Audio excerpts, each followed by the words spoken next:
여러분의 발걸음 하나님께서 복되게 해주시기를 바랍니다. 아멘. 말씀에 귀 기울인 여러분의 귀도 또 복되게 해주시기를 바랍니다. 아멘. 함께 예배드리는 모든 시간 속에서 성령께서 우리를 만나주시고 또 부욕케 하시는 은혜 있기를 원합니다. 지난 주일에 우리는 이 히브리서 말씀을 통해서 너무나 은혜롭고 또 황송한 이야기를 좀 전해 들었죠. 첫째는 우리가 예수님의 흘리신 피 덕분에 이제는 마음껏 아무런 제한 없이 그 거룩하신 하나님의 지성소로 나아갈 수 있게 되었다. 두 번째는 예수님께서 그런 우리를 예수님 같은 제사장으로 이 세상을 위한 중보자로 다시 세워주셨다. 이런 것이었습니다. 이것은 다른 말로 표현하면요, 그동안에는 죄 때문에 깨어져 있었던 우리와 우리 주변에 있는 모든 관계들이 다시 회복되었다라는 그런 뜻이고요. 그래서 드디어 하나님께서 원래 우리에게 살게 하시려고 하셨던 가장 우리답고 의미 있는 삶, 그리고 진짜 백의 인생 살아갈 수 있게 되었다라는 그런 뜻입니다. 여러분, 우리는 사실 우리가 어떻게 살아야 하며 또 무엇을 위해서 살아야 내 인생이 가장 가치 있어지고 또 행복해지는지 그걸 잘 모릅니다.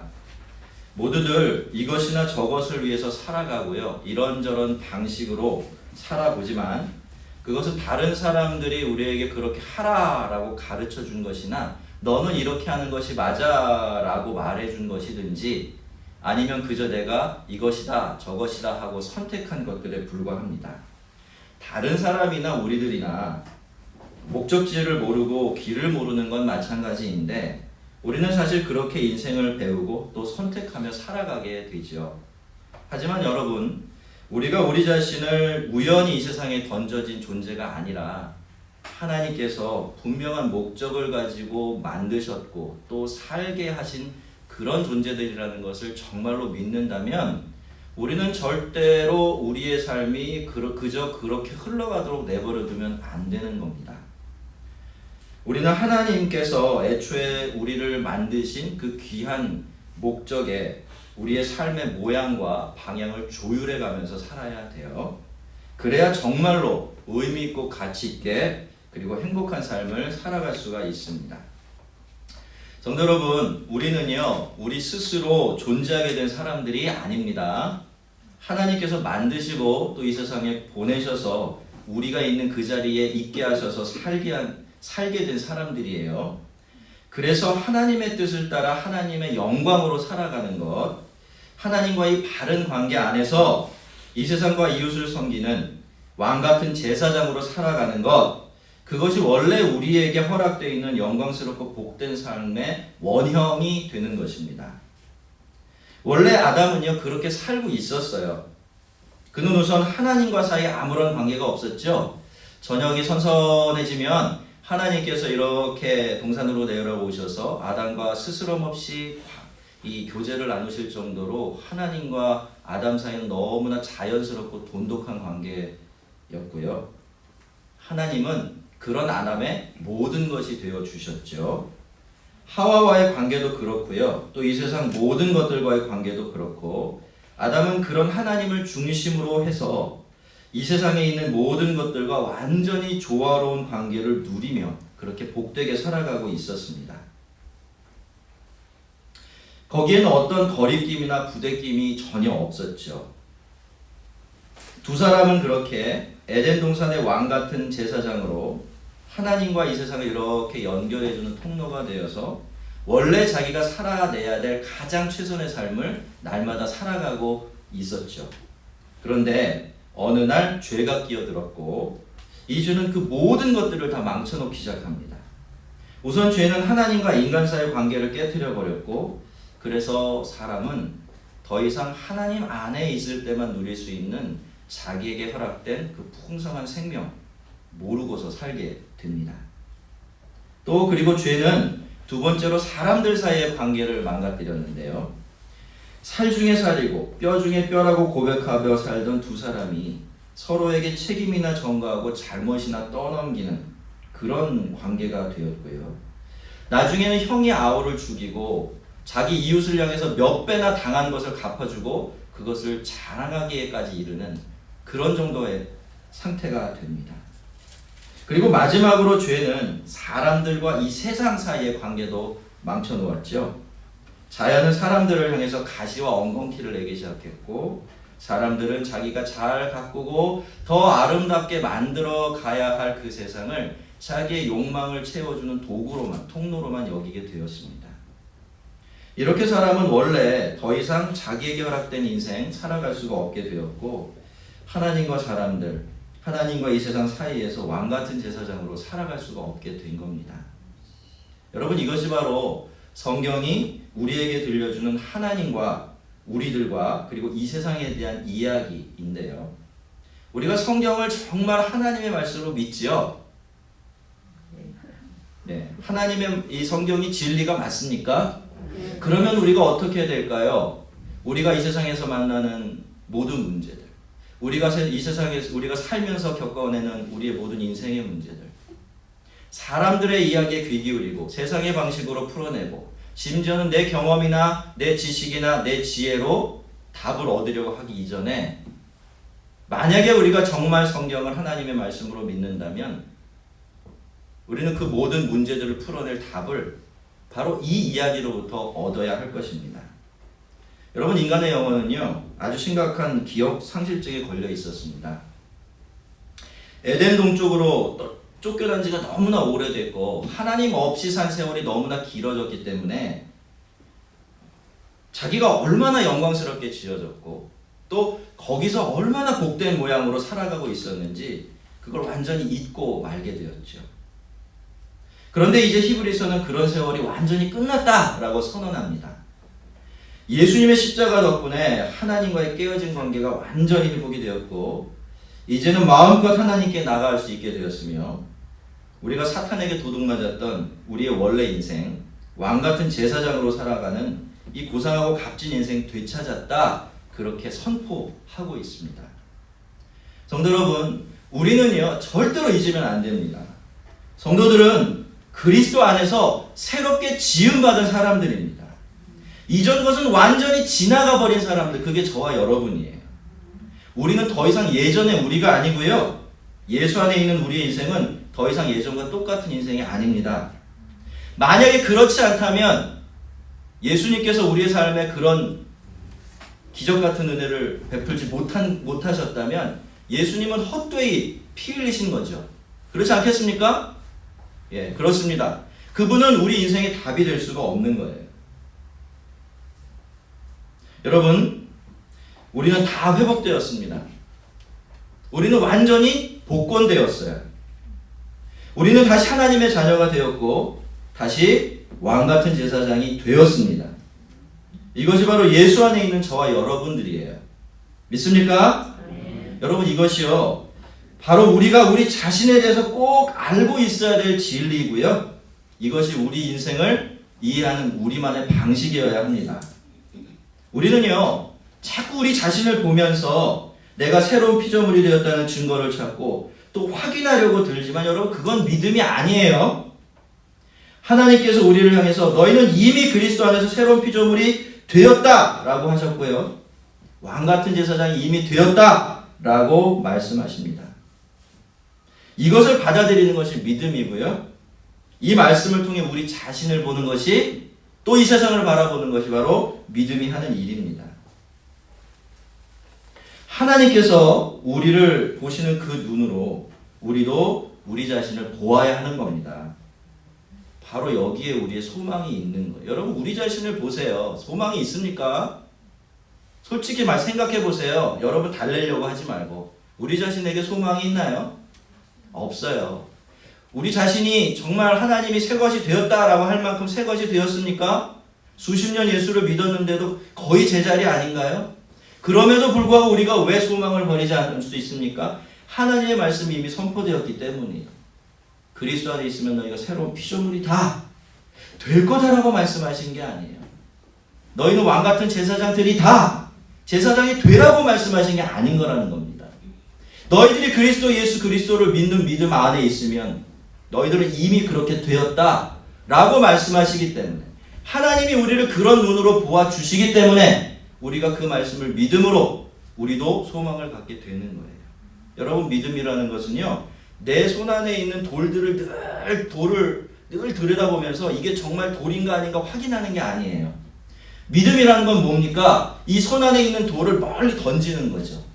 그리고 나서 그 돌이 있는 곳으로 달려가는 겁니다. 그게 믿음이에요. 여러분, 먼저 돌을 던지십시오. 하나님이 여러분을 향해서, 우리를 향해서 새로운 피조물이 되었다라고 말씀하세요. 너희는 왕같은 제사장이다 라고 말씀하세요. 그걸 멀리 던져 놓으세요. 그리고 여러분의 삶의 방향을 그리로 맞춰 가십시오. 바로 거기에 우리의 소망이 있는 것이고, 우리가 그렇게 살아갈 때 우리가 잃어버렸던 참된 삶, 진짜 우리 것으로 삼아서 살아갈 수가 있습니다. 참 마음과 온전한 믿음으로 하나님께 나아가자. 이것이 예수 그리스도로 말미암아 죄 용서를 얻고 또 왕같은 제사장으로 다시 세움을 받은 우리들에게 하나님께서 첫 번째로 요청하는 삶의 방식입니다. 어떻게 기록되어 있죠? 참 마음과 온전한 믿음으로 하나님께 나아가자. 한번 같이 읽어보겠습니다. 참 마음과 온전한 믿음으로 하나님께 나아가자. 여러분, 이것이 우리가 하나님께서 되찾아 주신 값진 인생 살아내기 위해서 우리가 다시 연습하고 다시 배우고 다시 익숙해져야만 하는 우리만의 삶의 방식이에요. 여러분, 원래 인간은 자충적적인 존재가 아니에요. 자기 스스로 충분하게 독립적으로 살아갈 수 있을 만큼 대단한 존재로 하나님께서 우리를 만드시지 않으셨어요. 우리는 창조주가 아니죠. 우리는 우리 스스로 만들지 않았습니다. 우리는 뭐죠? 피조물이에요. 여러분, 피조물이라는 말이 무슨 뜻일까? 모든 것을 자기 바깥에 비치고 있다는 뜻이에요. 우리의 존재, 우리의 생명, 우리의 생존에 이르기까지 우리는 그 모든 것들을 다 하나님께, 그리고 우리 바깥에 비치고 있는 존재들이에요. 여러분, 생각해 보세요. 여러분의 삶에, 여러분의 몸 안에 들어오는 게 모두 차단된다면 여러분 얼마나 버틸 수 있겠어요? 우리는 그런 존재들인 겁니다. 그런데 여러분, 이렇게 하나님이 없으면 안 되고 하나님이 주시면 안 되는 이 아담이 스스로 하나님이 되고 하나님처럼 되어 살아보겠다고 하나님을 떠난 겁니다. 어떻게 되었을까요? 그때부터 인간은 집 떠난 탕자가 됩니다. 얼마 전에 그 TV CF에서 집 떠나면 어떻게 개고생이다 이런 얘기도 있었는데, 그런 상태가 돼버린 거예요. 왕이 되어서요, 왕처럼 살아보겠다고 꿈을 꾸고 집을 떠나고 하나님을 떠납니다. 그런데 현실은 어떻게 된 겁니까? 돼지가 먹는 이 쥐엄나무 열매조차 배불리 먹을 수 없는 궁핍한 존재가 된 것이죠. 보세요. 받아야만 살 수 있는 존재인데 이 받을 곳이 없어졌으니까 얻을 곳이라고는 이제 결핍밖에 남지 않은 그런 인생이 된 것이죠. 그러니 어떻습니까, 여러분? 늘 목마른 거죠. 늘 배고픈 겁니다. 남을 위해서 고상하고 풍성한 인생을 살아내기보다는 자기 배도 제대로 채울 수 없는 그런 존재로 전락해 버린 겁니다. 여러분, 제가 지금 육체적인 삶을 말씀드리는 게 아니라는 것을 여러분이 분명히 아셔야 돼요. 여러분, 육체적인 삶의 필요만 채우려면 우리는 얼마든지 우리 힘으로 살아갈 수가 있어요. 이 세상에 던져진 존재로서. 그죠? 여러분, 예수 안 믿어도 다 잘 먹고 잘 살잖아요? 그거 기준으로 우리 인생을 바라보면 우리 인생도 별거 없어요. 지금 제가 여러분에게 말씀드리는 것은 하나님이 주셔야만 하는 것들에 대한 이야기를 하는 겁니다. 자, 그런데 그렇게 집 나간 탕자가 되어버린 우리들에게 우리 예수님께서 이렇게 말씀하십니다. 이제 아버지께로 돌아가라. 그래도 괜찮다. 내가 그 문, 그 길 활짝 열어놨으니까 다시 하늘 아버지께로 돌아가라. 그렇게 말씀하십니다. 성도 여러분, 정말로 하나님이 우리를 다시 받아주실까요? 하나님은 예전처럼 우리를 똑같이 아들로 그리고 사랑하는 자녀로 되어 대우해 주실까요? 우리가 무슨 죄를 지었고 어떤 모양으로 살았던지 간에 우리가 주님께로 나아가기만 하면 주님은 두 팔 벌려 우리를 영접해 주시고 저는 왕처럼, 왕의 자녀처럼 그렇게 대우해 주실까요? 어떻게 아멘할 수 있지요? 뭘 근거로? 그렇습니다. 그리스도께서 흘리신 피 때문이에요. 우리 자신을 보면요, 우리는 절대로 그런 확신을 가질 수가 없어요. 어떻게 이 죄인이 그 거룩하신 하나님 앞에 스스럼 없이 거리낌 없이 나갈 수가 있겠습니까? 그런 일은 애초에 불가능한 것이지요. 그러나 예수님께서 십자가에 흘리신 그 피, 그리스도께서 하늘 지성소로 들고 들어가신 그 보혈, 그것을 우리가 고정하여 바라보게 되어질 때 우리는 언제든지 하나님 아버지께로 그 거룩하신 분 앞으로 담대하게 다가갈 수 있는 겁니다. 성도 여러분, 성도는요, 보이는 것만으로만, 자기가 한 일만으로만 살아가는 사람들이 아니에요. 이제 성도는 믿는 사람들이 되었습니다. 믿는 사람들이 되었어요. 성도들에게 가장 중요한 정체성이 뭡니까? 믿는 자들이 되었다는 거죠. 그건 무슨 뜻이에요? 이제 믿음으로 살아가야 한다는 뜻입니다. 보이는 것이나 내가 한 일이 아니라 믿음으로, 하나님을 믿는 믿음으로, 예수 그리스도를 믿는 믿음으로 살아가야 한다는 뜻이에요. 첫째로, 예수님께서 흘리신 보혈의 은혜와 능력을 믿는 믿음으로 우리는 살아야 합니다. 예수님의 피가 하나님과 우리 사이에 막힌 것을 모두 없애주셨습니다. 그래서 하나님은 우리를 하나님의 온전한 자녀로 받아주셨고요, 자녀로 대우해 주십니다. 우리는 언제든지 이 믿음을 가지고 하나님께로 나아가야 하는 거죠. 둘째로, 이게 정말 중요한데요. 여러분, 우리는 아담이 했던 그 실수 다시는 반복하면 안 됩니다. 우리의 행복은 하나님 안에 있어요. 우리의 영광도 하나님 안에 있습니다. 우리의 참된 부요함도 우리의 평안도 다 하나님 안에 있습니다. 그런 것들은요, 우리 자신이 스스로 왕이 되어서 왕처럼 자기를 의지하고 살아갈 때 우리가 얻을 수 있는 것들이 아니라 철저히 하나님을 의지하고 신뢰하며 살아갈 때 하나님 안에서만 얻을 수 있는 복들이에요.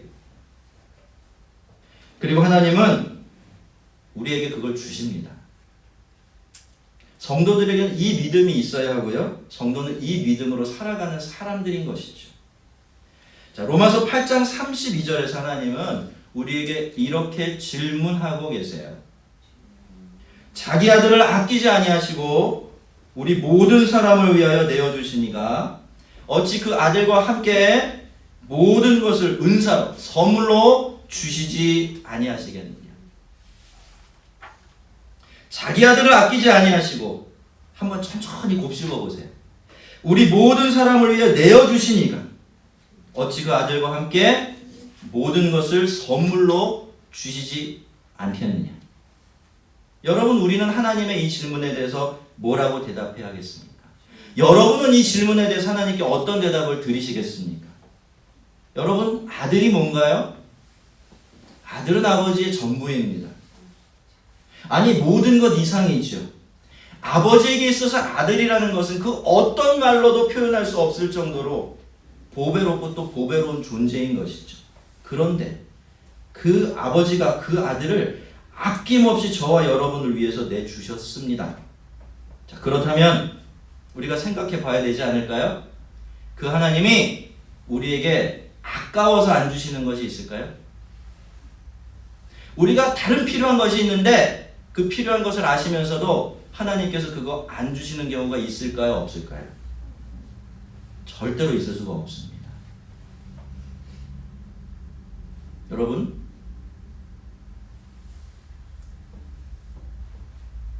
재벌이 자기 아들에게 수조 원 재산을 물려줬어요. 한번 생각해 보세요. 그리고 나서 그 아들이 아빠 10원만 더 줘 이랬더니 두드려 패요. 있을 수 있습니까? 있을 수가 없습니까? 없죠. 그런 사람은 없는 겁니다. 하물며 하나님은요, 아들을 내어주셨으니 그분이 그 아들을 내어주셨을 때는 더 이상 우리에게 아끼는 것이 있다 없다?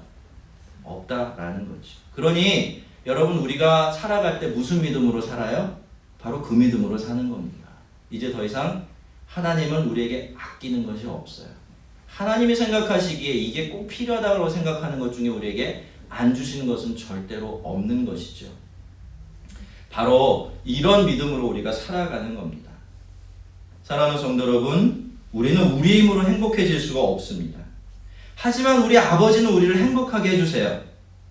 우리는 우리의 힘으로 안식을 만들어낼 길이 없습니다. 그러나 하나님은 우리를 쉬게 해주십니다.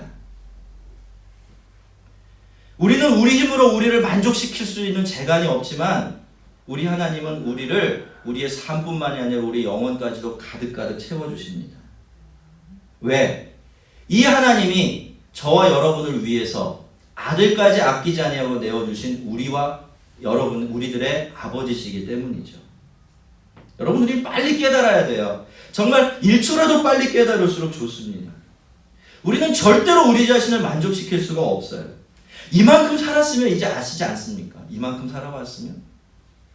여러분이 여러분의 힘으로 여러분의 인생을 채워보려고 노력했을 때 여러분의 인생이 단 한순간이라도 가득 채워진 적이 있어요.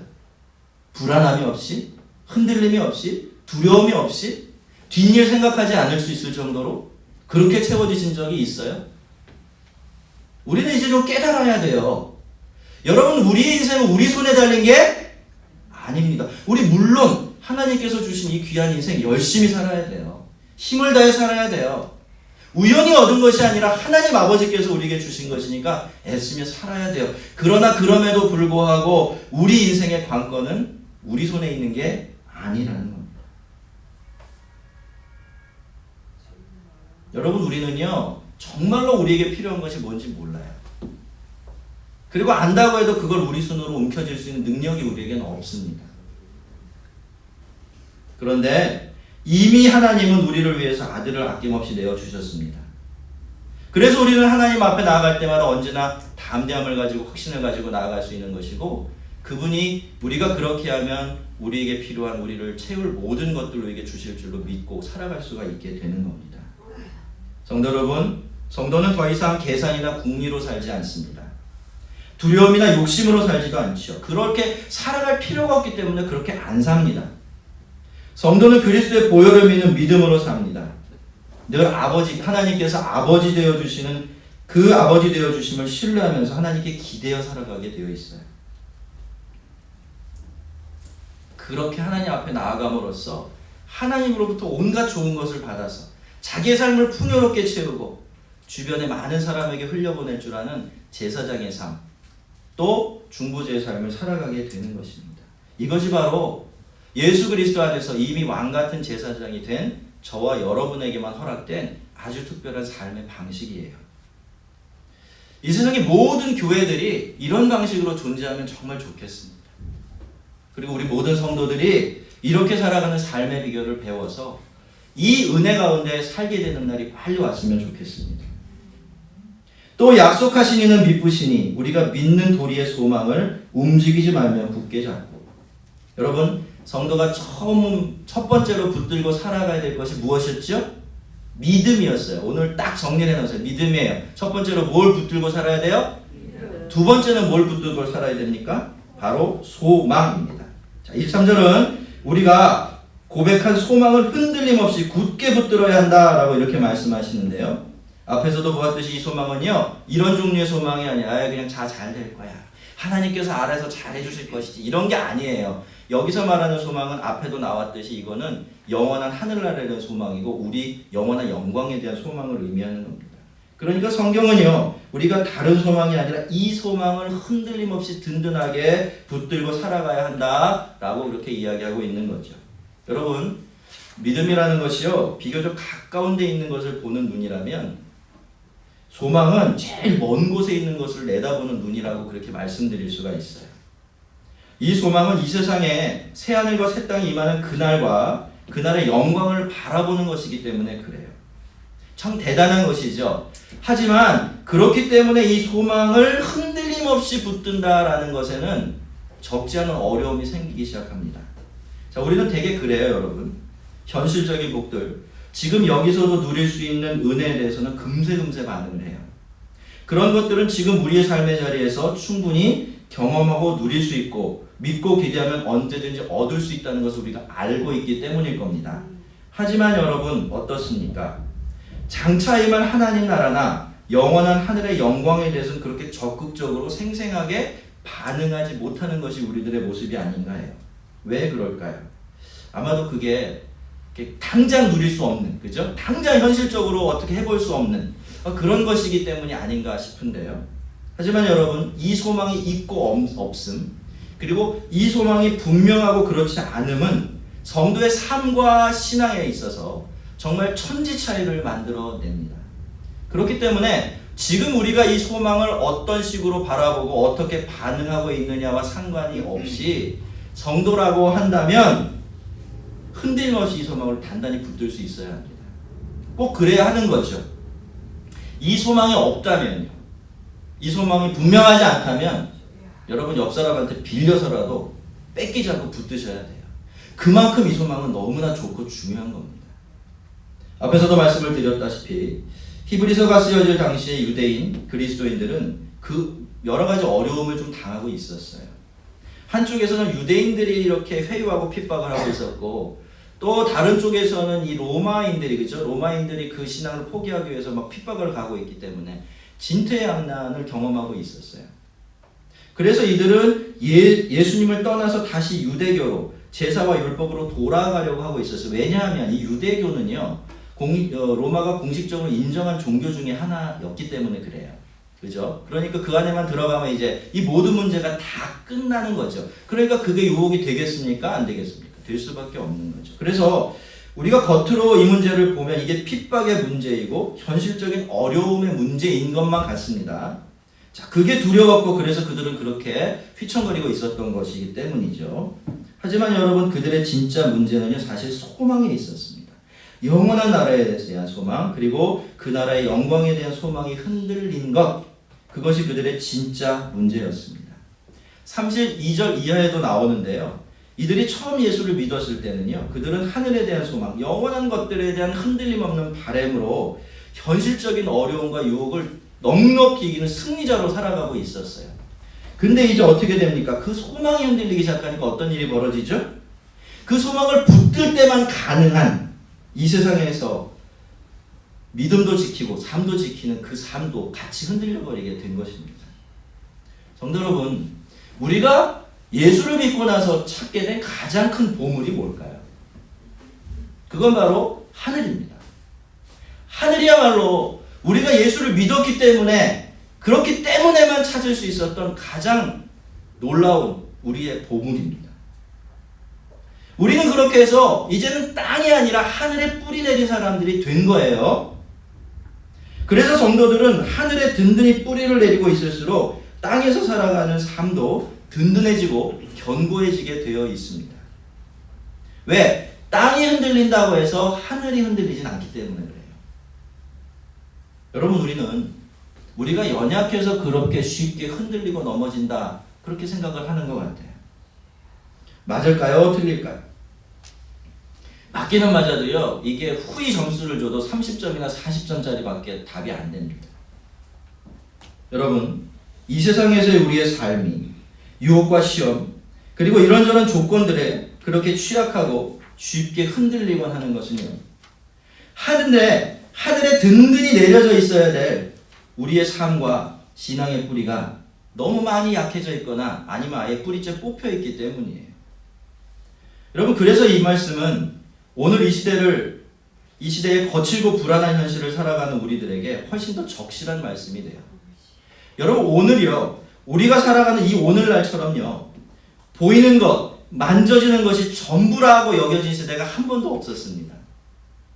그래서 모두가 다 바람 앞에 물결처럼 심하게 흔들리며 사는 시대가 된 겁니다. 사탄은요, 사람들을 자기 자신에게 집착하게 만들었고, 이 세상이 우리에게 주는 현실적인 것들에만 집중하게 만들었어요. 하나님을 떠나고 신을 버리라고 요구한 것이 아니라 너에 집중해보고 현실에 집중해라, 그렇게 꼬드긴 것이죠. 그걸 자유라고 부르고 그걸 진짜 복이라고 주장하면서 사람들을 그렇게 꼬드긴 것입니다. 근데 사람들이 이 유혹에 넘어갔어요. 다 넘어갔습니다. 뭘 보면 알 수 있죠? 여러분 주변에 있는 사람들이 만나면 하는 대화의 주제가 뭔지 한번 생각해 보세요. 무슨 이야기 하는가요?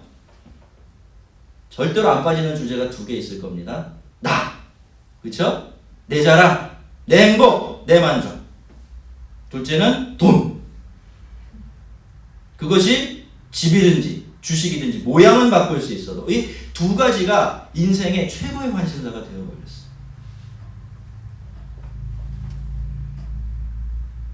그런데 여러분 세상만 그랬나요?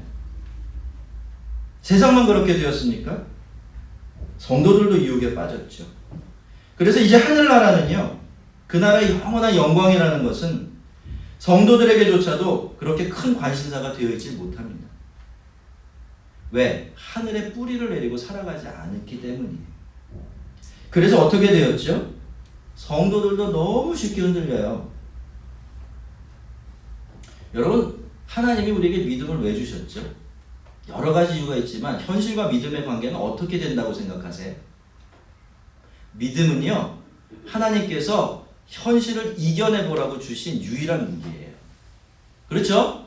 그 성경이 분명히 이야기하고 있는 바예요. 그런데 우리가 어떻게 된 겁니까? 이제 성도들이요, 하늘의 뿌리를 내리지 못하다 보니까 어떤 식이 된 거죠? 현실로, 믿음으로 현실을 이기는 사람들이 아니라 현실 때문에 믿음이 휘청거려도 그거 당연한 것으로 생각하는 그런 사람들이 되어버렸어요.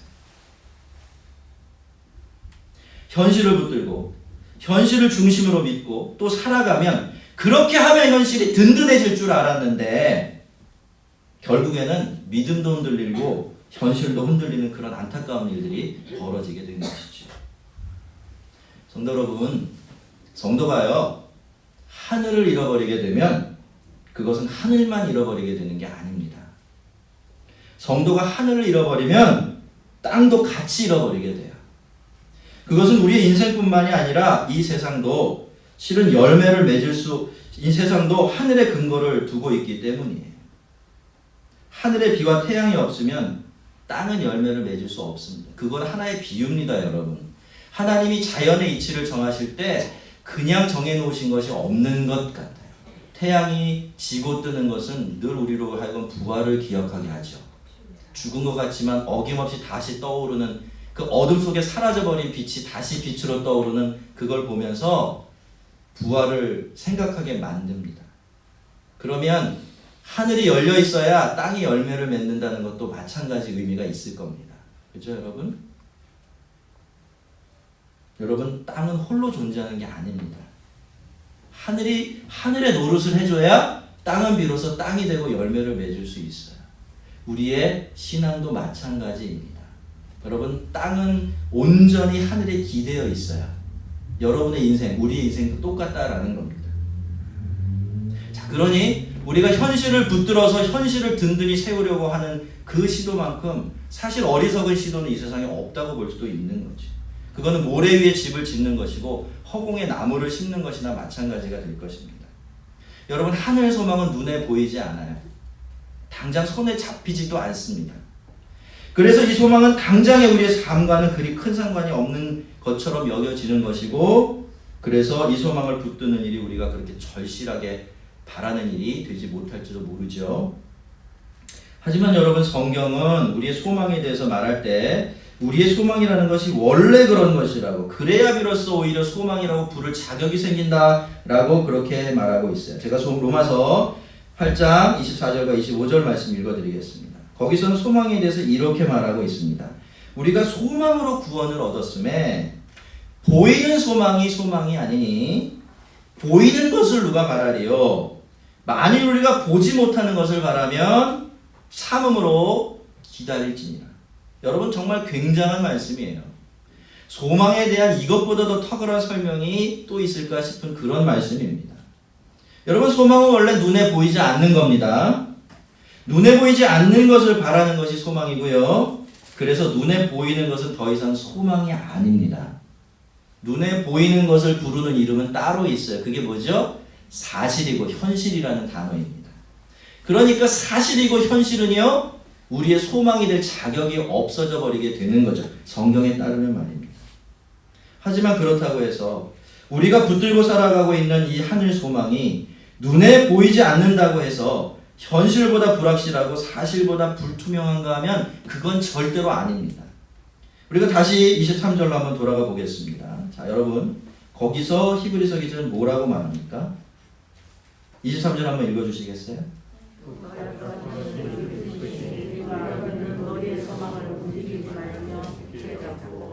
자, 지금 그 히브리서 기자가 우리에게 뭘 이야기하죠? 소망, 그죠? 지금 우리가 말하는 이 하늘 소망, 영원한 영광에 대한 소망을 흔들림 없이 붙들어라 그렇게 이야기해요. 그러면 여러분 이 히브리서 기자는 도대체 뭘 근거로 그런 이야기를 할까요? 왜 우리는 그 보이지 않는 하늘 소망을 든든히 붙들어도 괜찮을까요? 왜 그 소망에 우리 인생 전체를 걸고 살아도 우리가 걱정할 필요가 없을까요? 이유가 무엇이죠? 앞부분을 보세요. 뭐라고 되어 있어요? 그렇죠. 그게 바로 답입니다. 그 소망을 주신 분, 그 약속을 주신 하나님이 100% 아니 1000% 믿을 수 있는 분이기 때문이에요. 우리가 발딛고 사는 현실은요, 이것이 아무리 대단히 확실한 것 같아도 그저 확률의 세계의 일부분일 뿐이에요. 그래서 이 현실이라는 것은 언제나 우리를 속여요. 그렇죠? 지금도 우리를 속이고 있습니다. 하지만 하늘의 소망은 절대로 우리를 속이거나 실망시키지 않습니다. 이런 거예요. 믿으라고 해놓고 꼭 붙들라고 해놓고 나중에 가서 속았지? 이런 게 없다는 거예요. 왜? 그 약속을 주신 분이 누구다? 하나님이지. 무한히 완전히 믿을 수 있는 우리 아버지시기 때문이죠. 우리 중에는 아마도 하늘에 대한 소망이 흐릿한 분들도 계시고 또 비교적 더 분명한 분들도 계실 줄 압니다. 그런 점에서 사실 우리는 누구나 다 같을 수가 없어요. 저는 이렇게 열을 내며 이야기해도 그쵸? 전혀 귀에 안 들리는 분이 있다는 걸 제가 알고 있습니다. 하지만 여러분, 우리가 가진 하늘의 소망이 강도와 선명함이 어떠하든지 간에 여러분 우리가 분명히 알고 있어야 될 것은 하나님께서는 분명히 하나님의 약속을 지키실 거라는 겁니다. 그 약속에 소망을 두고 끝까지 자기 믿음을 지켜가며 그 믿음 위에 자기의 삶을 세워가면서 살아간 그 사람에게 하나님께서는 영원한 영광으로 상 주실 것이라는 것입니다. 그러니 우리는 이 소망을 흔들림 없이 붙들 수 있어야 하고 또 그래야만 하는 것이죠. 그래야 우리의 소망이 영광이 됩니다. 그래야 그 소망의 힘으로 우리의 믿음도 지켜질 뿐만 아니라 삶도 지켜지게 되는 것입니다. 여러분, 다시 말씀드리지만 우리가 믿음으로 이 소망을 든든하게 붙든다라는 것은요, 소망만 붙드는 게 아니에요. 우리는 이 소망을 붙듦으로써 우리의 믿음도 삶도 한꺼번에 같이 붙들고 있는 것이 되는 겁니다. 그렇게 우리의 믿음은 세워지고 그 믿음 위에 우리의 삶은 든든히 세워져 가게 되는 거예요. 여러분, 이 진리는 1000% 10,000% 확실한 진리입니다. 만약에 이 진리가 사실이 아니라면 기독교의 모든 체계는 다 무너져 버리고 말아요. 끝이 없는데요, 우리의 신앙이? 끝에 대한 보장이 없는데 왜 우리가 예수를 믿어요? 현실을 바라보고 예수를 믿는다면 빨리 저기 803으로 가세요. 그게 훨씬 더 안전합니다. 거기가 훨씬 더 복 많이 줘요, 여기보다. 목사가 돼서 이상한 소리 하죠? 이게 사실이에요. 사실이에요. 평균을 내보면요, 기독교인들이 잘 살까요? 불교인들이 잘 살까요? 불교도들이 훨씬 잘 살아요. 잘 모르시죠? 우리 안에 갇혀 있어서 우리가 잘 모릅니다만 진짜 부자는 불교가 다 가지고 있어요. 그러니까 세상의 복만 바라본다면 우리는 굳이 예수를 믿을 필요가 없어요. 진짜 백이는 하늘입니다, 여러분. 그 소망을 붙들고 살아야 우리가 믿음도 지킬 수 있고 우리 삶도 든든하게 지킬 수가 있습니다. 성도 여러분, 그리스도께서 우리를 위해 보혈을 흘려주셨습니다. 피와 물로 우리를 씻어주셨어요. 그렇게 해서 하나님께로 나아갈 수 있는 길을 활짝 열어주셨고 우리를 왕같은 제사장으로 다시 만들어 주셨습니다. 자, 그러면 우리는 무엇을 해야 하겠습니까? 이제 참 마음과 온전한 믿음으로 하나님께 나아가십시오. 우리 아버지께서 우리의 존재와 삶을 채워주시고 우리가 왕같은 제사장으로 살아가는데 필요한 모든 것들을 공급해 주실 줄로 믿고서 담대하게 하나님께로 나아가십시오. 절대로 그 일 중단하지 마세요. 기도하면서 사시고요. 예배자로 사시고요. 하나님과 소통하고 그죠? 하나님과 교제하며 그렇게 사십시오. 그것이 하나님께서 우리를 부르신 삶의 자리입니다. 그리고 여러분의 가슴 한복판에는 늘 하나님의 하늘나라에 대한 소망을 분명하게 세워놓으세요. 여러분 이 소망이 흔들리면 우리의 삶도 흔들리게 됩니다. 이 소망이 흔들리면 우리의 믿음도 영광도 흔들리게 됩니다. 다시 말씀드립니다, 여러분. 우리는 이미 하늘의 뿌리를 내린 하늘의 근거를 둔 사람들이 되었습니다. 이제 우리는 다르게 살 수 있고요. 그래서 또 다르게 살아가야 합니다. 보이는 것들이 아니라 믿음과 소망으로 살아야 하는 것이죠. 여러분 이것은요. 의무가 아니라 복입니다. 하나님께서 우리를 참된 것으로 복 주시기 위해서 하나님의 자녀인 우리를 예수 그리스도의 엄청난 핏값을 지불하시고 이 복 가운데로 불러내신 거예요. 계속해서 땅만 보시면서 살아가시겠습니까? 계속해서 내 손 안에 내 인생 쥐고 살아가시겠어요? 어리석은 일입니다. 바보 같은 일이에요. 이미 예수 안에 들어와 있잖아요, 여러분. 그렇지 않습니까? 그러면 다르게 살아야 돼요. 다르게 살 수 있습니다. 믿으세요. 새로운 피조물이 되었다. 자녀가 되었다.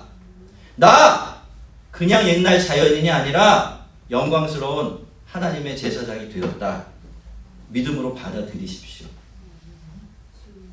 우리 존재와 삶에 영원한 근거와 소망이 되시는 예수 그리스도 안에서 하늘의 든든한 뿌리를 내리시고 왕같은 제사장의 삶 살아가게 하시는 우리 하나님의 은혜가 우리 모두 위에 충만하기를 주의 이름으로 축원합니다. 같이 한번 기도하겠습니다.